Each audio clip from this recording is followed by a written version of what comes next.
Good afternoon. I want to say thanks to Mike for inviting me to come to talk to you today. Thank you for showing up. It's always nice to have people to talk to. As Mike said, my name is Mike Quinn. I'm a retired Minneapolis cop. I did 24 years with Minneapolis. I did a year and a half with the State Patrol in a program called Police Corps, and then I did 5 years as a part-time deputy marshal with U.S. Marshal Service. I'm currently the operations manager at a tennis center out at Fort Snelling. Now, if you'd have told me I was going to be doing that as I retired, I'd have called you a liar. But anyway, there it is. That's what I'm doing. And it's a great job. I work with great kids, and we have programs that work with inner city kids. We're a nonprofit, and we bring them out and we teach them life skills and social skills. And it's a really neat place to work. Anyway, one of the questions that always comes up is, why did you write this book? Well, I had a great career. I did lots of fun things. I supervised a repeat offender program which targeted the top 40 career criminals in Hennepin County. I ran the robbery decoy unit where you staggered around and played drunk till somebody robbed you. A dubious honor to be part of that unit. I was in SWAT for 17 years. I was also part of the FBI SWAT team for 9 years. Ran the Minneapolis Police Academy the last 4 years on the job, which is probably the highlight of my career, just training new cops. Trained 350 police officers in the 4 years I was there. And I loved being a cop. But I come from a cop family. My dad was a cop for 20 years and then spent another 20 years in law enforcement doing different things. My sister is a cop with the BCA. Those of you that read the paper have seen her name, Ann Quinn or Ann Quinn Robinson, depending on how they quote her. She's working for the BCA but doing human trafficking with ICE. And the stories she's got to tell make you shiver about what's going on in human trafficking in the Twin Cities. My ex-brother-in-law was a cop, and he's still in the criminal justice system because he's been selling steroids to the feds, illegal steroids. So technically he's still in criminal justice, he's just on the other side of the fence at this point. I also have a brother-in-law and his wife who are retired cops from the University of Minnesota, which is another great Twin Cities department that doesn't really get the credit it deserves for what it's doing over there. So I grew up in a cop family. When I retired, I thought, man, what a great career. I trained a lot of great cops, but over the years I saw a lot of cops lose their jobs, some of them lose their freedom, many of them give up their families because they did stupid things, or because they didn't stop somebody else from doing something stupid and they got held accountable too.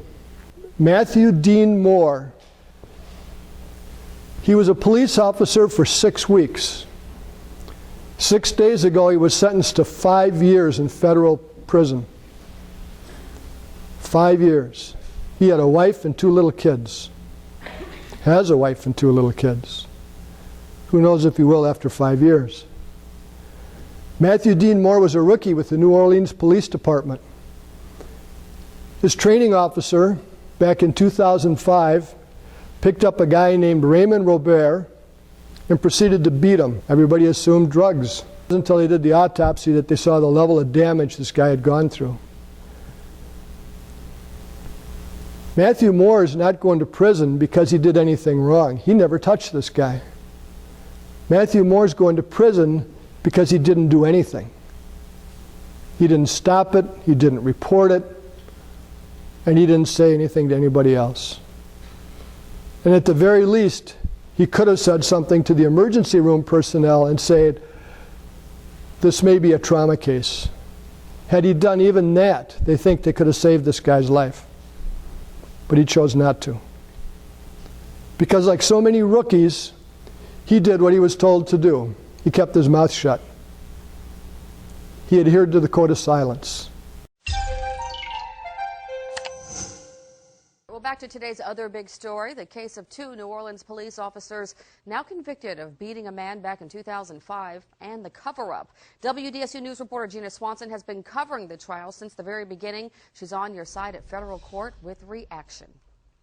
The jury spent just about an hour deliberating this morning before they came back with a guilty verdict. The officers, Melvin Williams and Matthew Dean Moore, guilty as charged on all counts. On count one, did Officer Williams violate the civil rights of Raymond Robert by kicking and beating him? The jury said guilty. Did those injuries result in the death of Raymond Robert? The jury said yes. On count two, the charge of obstruction, did Officer Williams and Officer Moore file a false police report about the incident? The jury said guilty. And on count three, lying to federal agents, the jury found Officer Moore guilty on those charges. Certainly this has been an emotional 6 years for the Robert family, but they say they never lost faith that this day would come.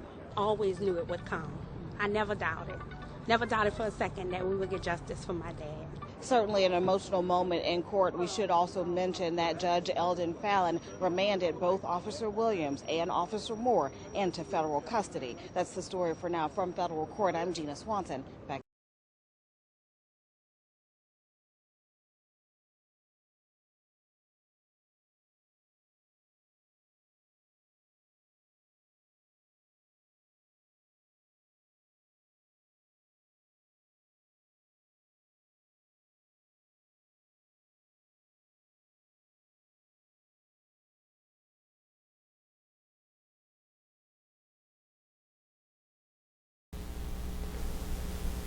Well, he's not the last, and he's not the first. There'll be more.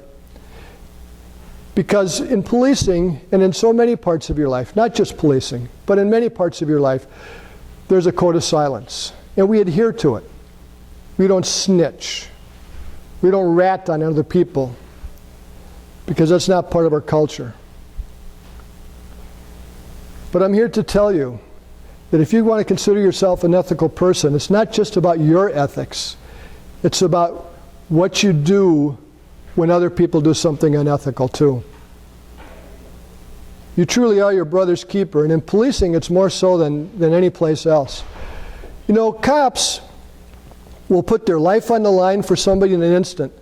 If you've got a badge, or you wore a badge in the past, it's all it takes.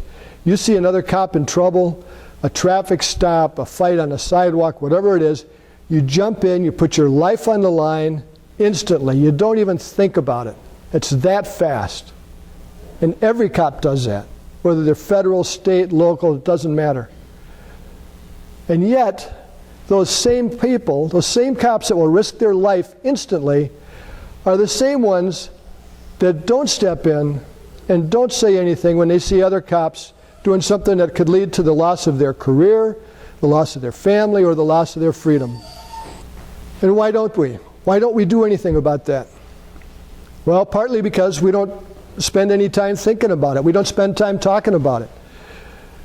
I spoke to a bunch of police chiefs, 36 chiefs in the classroom. I don't know how many were online at the University of Evanston, at the Center for Public Safety. Now, this is one of the most highly regarded police training programs in the world, really. It's just a great program. And I asked these chiefs, how many of you out in the audience have a program in place for officers who want to come forward with a complaint of misconduct about another cop? Nobody. Not a single chief. Not online, not in the classroom. So I asked this question. I said, okay, what do you do with a police officer who comes forward with a legitimate complaint of misconduct or maybe even criminal conduct about another cop? Do you take the complaint? Oh yeah. Do you tell them to tell the truth? Absolutely. We expect them to tell the truth or they could be fired. So they tell the truth about what happened. They give you all the information, and then what do? Do you send them back out into that same squad car? Well, yeah. And you don't see a problem with this? How many times do you think they're going to come in and tell you the truth before they figure out this is not a good plan? This program doesn't work real well. I get letters, emails. Nobody gets letters anymore. I get emails from cops from Canada, United States, all saying the same thing. I reported misconduct, and now I'm a pariah. People won't work with me, they won't talk to me, they make my life miserable because I reported somebody else's misconduct. I can give you a couple cases. Milwaukee PD, officers hold a party. White officers hold a party, they're drunk, they bring in some girls for entertainment. You know what that means, I hope. When you bring a bunch of drunk male cops bringing in girls for entertainment, and they bring the two black male boyfriends with them. The cops decide that one of them has stolen one of their wallets, so they chase these two guys outside. They proceed to beat one of them half to death, and the other one escapes. The one that escapes flags down a squad car, says, "Come help me. They're killing my friend."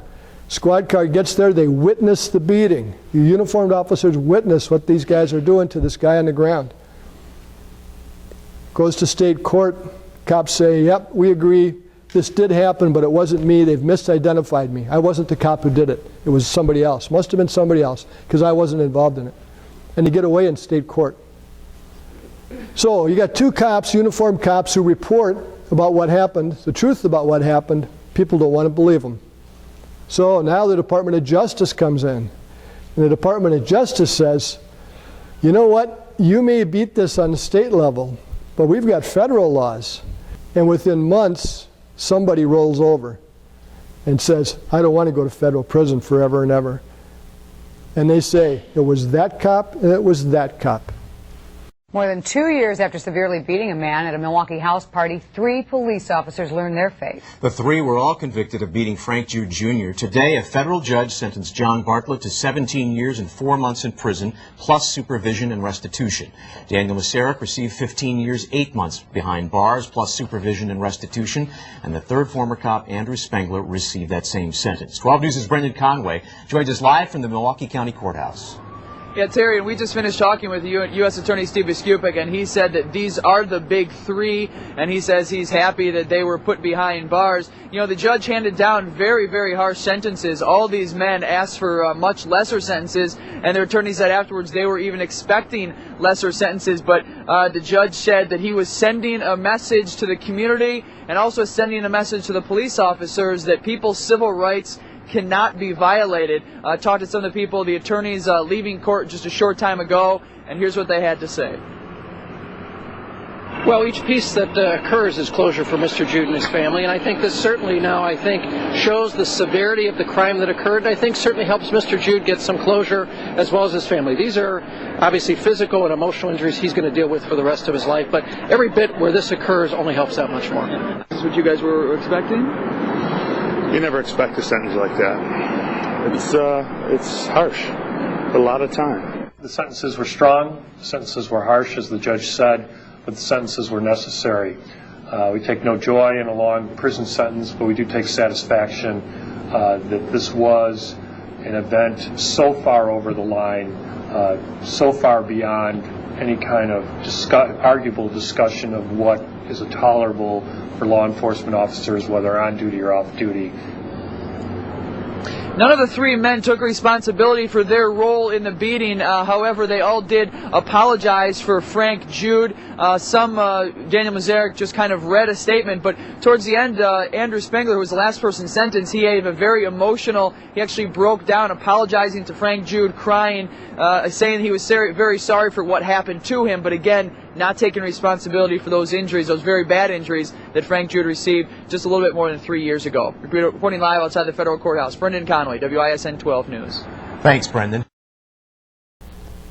Now, what do you suppose happened to the 2 cops who reported the truth to begin with? The female officer, life was made so miserable for her, she quit. She said it was just too tough. I couldn't take it. No backup, constant harassment, threats, etc., and she left. The male officer that told the truth ended up in an office job. What's the message from something like that to the rest of the police department?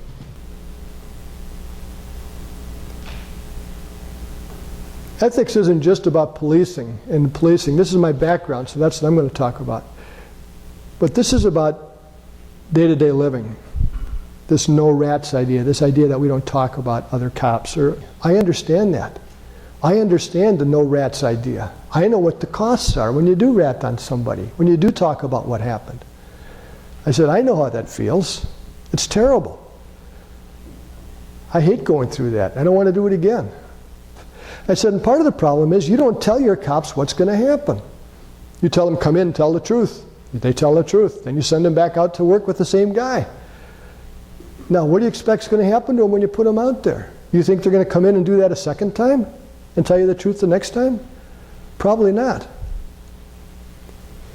I said, you guys are your own worst enemies. You're creating this atmosphere of no rats because you aren't dealing with it and teaching people to intervene, which is the biggest part of this. You've got to step in when somebody's doing something dumb. I had 2 partners that did this for me once.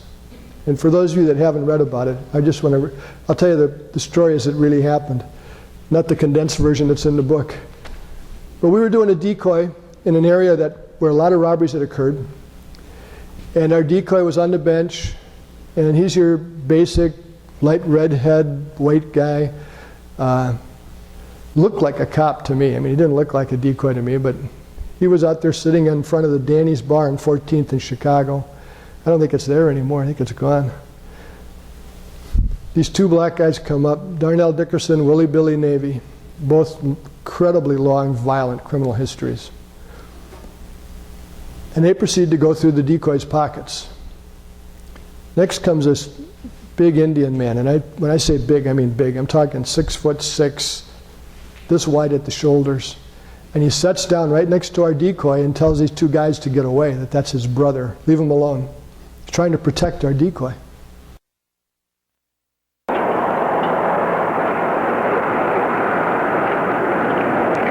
Oh, he's out of here, John. What's up, man? Motherfucking drunk, man. Hey, John. Man, talk to your motherfucking ass shit, man. You know me? No. No. Ass too soft. He's a decoy, man. Ain't no fucking decoy. Yes. Really? Got it all on the phone. Look on the face. Look on the face. Typical white boy, man. Haircut clean. Chill, man. Right here, boy. What's wrong with you, man? Keep your hands off him. Your partner? That's right. Keep your hands off him.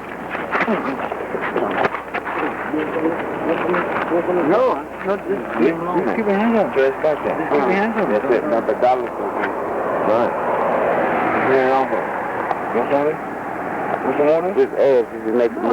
It's my partner, man. You better get back there. You shut the fuck up and fuck up right now. That's what you is. I mean it right now. Fuck up. Bingo, bingo, bingo, bingo, bingo, bingo.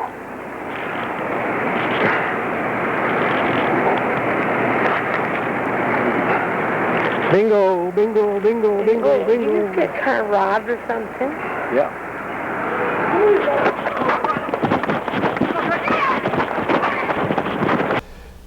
Willie Billy Navy goes that way, and they catch him, and I'm after Darnell by myself. We run through the backyard of an after-hours party that's going on, and everybody there is black. And they see the one white guy chasing one black guy, and some woman grabs a bottle, I'm not sure if it was a beer bottle or whiskey bottle or what it was, but takes a full baseball swing at me and hits me right on the end of the nose as I go running by her, and just dead center. And I'm at a full run, and she did a full swing, and I feel my nose just splatter. And there's blood, instantly there's blood in my nose and my throat and my mouth, and I'm spitting it out and coughing on it. And the only thing I can remember after that is I see her all of a sudden going by me, parallel to the ground. And what I found out afterwards is our current sheriff, Rich Stanek, had been behind me in this foot chase. And when he'd seen her hit me like that, he hit her on a dead run so hard, he literally sent her past me in the air, literally airborne, going by me. Anyway, he denies it happened, by the way, but it's a true story. So I'm following Darnell, and he's getting farther and farther ahead of me. And finally, he goes over this fence into a yard, and I run around the other side, and there's no Darnell. But it's open on the other side. There's no place for him to go. So by now we've got squad cars screaming in, lights and siren, trying to catch this guy, because we're broadcasting that we're in a foot chase. And it's really fun trying to broadcast that you're in a chase, which direction you're going, when you're trying to catch your breath and spitting blood out at the same time. That was a trick. Anyway, they show up at the right spot. They surround the house. K-9 shows up, and he sends a K-9 into the yard. I'm thinking, they'll get him now. K-9 comes out and says, there's nobody there. I said, that's not possible. I know he's in that yard. Ah, sorry, Sarge. We went through with the dog. There's nobody back there. My 2 old partners show up, Ted and Don. And they say, Mike, are you sure he's in there? I said, guys, I know he's in there. I can't believe he got away. Because now my heart's starting to sink. This guy got away. Now, we got him on camera, but I really want this guy at this point. And they go in, and within seconds, I hear some screaming coming out of the yard. And here they come, dragging Darnell in handcuffs. He had been in the bushes on the ground, and they said, we walked in there, and here's the bottoms of his tennis shoes sticking out of the bushes. So pretty obvious. They said the dog had to walk right over the top of him and just didn't indicate on him for whatever reason. Anyway, they bring him out, and again, now my blood pressure's gone from here to out of reach, and they bring him out, and I grab him by the throat, right against the side of the house, and I am intent on killing him. Honest to God, if they'd have been just the 2 of us, I probably would have strangled him to death. And I grab him by the throat and literally lift him off the ground and pin him against the building with both hands. And Ted and Don each grab one arm on each side of me, pull my arms down, and say, that's enough. You got him. It's over. It's done. You can stop now. And Darnell kind of drops to the ground and stops fighting. I didn't do any permanent damage to him. And I saved my job, hopefully, at that point. I didn't get in trouble because I had 2 partners that stepped in when they saw I was out of control. They certainly could have just let it go. I mean, they could have just turned their backs and said, what time is it, you know? But they didn't, because they saw what I was doing could cost me big time, and they stopped it. But we don't teach cops that. When I talk to cops in Edmonton, when I talk to cops in Mississippi, I've talked to cops in Calgary, I even talked at the RCMP college up in Regina. And I ask them, how many of you teach your cops to intervene? Some sort of peer intervention when they see other cops doing something wrong. Nobody. Nobody does that. And I said, why not? Because this is such a basic thing. And if you learn it early and you think about it, just think about what you're going to do when you see somebody doing something wrong, you can make such a huge difference. But in fact, doing it's pretty tough. How about for somebody that saved your life? What would you do if somebody had saved your life? I mean, literally. And Don Schwartz saved mine on more than one occasion. One of them, we ended up wrestling with a guy in plain clothes, a drug dealer. And he gets my gun. And he's got my gun on my chest, then on his chest. Then on my chest, then on his chest. And we're in McDonald's on Hennepin Avenue, downtown Minneapolis. And we're spinning around at the time that we're wrestling with this gun. And people are screaming, they're diving under tables, or diving behind the counter, they're running out the doors. And I literally cannot get control of that gun. And the only thing that saved me was I have my hand wrapped around the trigger. It's a revolver, a little 6-shot revolver. And he can't get the hammer back because he's got his finger on the trigger, not me. And eventually Don gets behind me, or gets behind him, and grabs him from behind and starts to put him into a chokehold and put him out. And I'm going to just let go of the trigger, let go of the hammer. And Don looks down at the gun pointing in his chest now, at the bad guy's chest, but Don's right behind him, hanging onto him, and he looks down and he goes, "Don't shoot, I haven't got my vest on. You'll kill me." So now we still got to wrestle a gun away from him as he passes out. So that was just one example of Donnie saving my life. But what would you do if somebody like that did something wrong in front of you? Who do you tell? Do you tell him? Do you tell your boss? The guy saved your life. Those are tough calls. I think most cops want to do this job the right way. I'm absolutely convinced of that, and I'll tell you why I believe that. When I ran the repeat offender program, when we were looking for people to be part of the program, I said, okay, here's the deal, boys and girls. There'll be no racist, sexist, homophobic jokes, language, comments. Not on the job, not off the job. There'll be no excessive force. There'll be no test-a-lying, no creative report writing. We will do this by the book, or we won't do it at all. And if you can't live with that, then don't work for me. Go someplace else. The chief said, I'll never get anybody to work for me. He said, you put those kind of requirements out there, nobody's going to come work for you. And yet, we had 2 full days of interviews for 6 spots. We had so many people wanted to work under those conditions. And to this day, a number of those cops will tell you it was one of the best jobs they ever had. Because no bullshit. You didn't have to worry about what he was doing or what she was doing or what she was doing, because you knew it was above board.